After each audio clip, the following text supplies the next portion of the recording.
Tara, magluto tayo ng beef burrito. Onion garlic. Ground beef.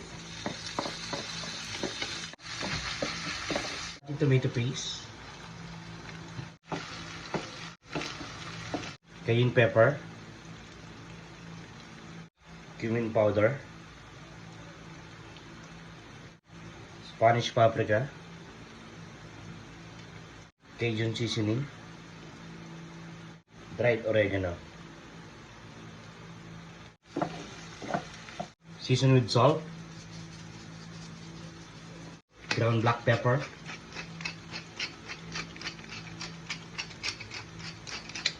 And chili flakes.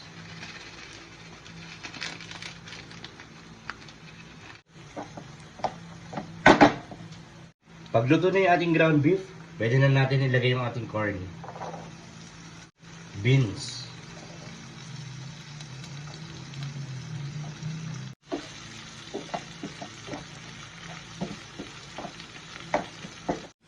Set aside muna natin.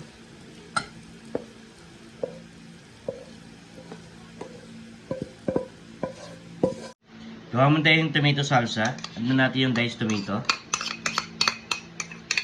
Onion garlic. Cilantro. Fresh lemon juice. Salt. Black pepper.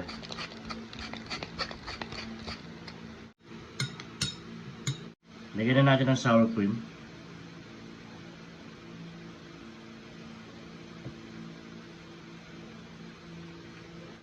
Ground beef mixture. Cheese.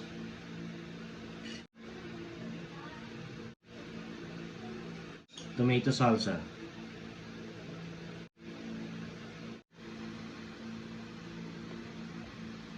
Make sure na i-sealed lang natin.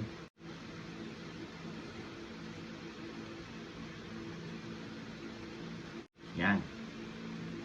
Salangan natin yung ating burrito. Yung kabilang side naman yung ating toast. Set aside na natin.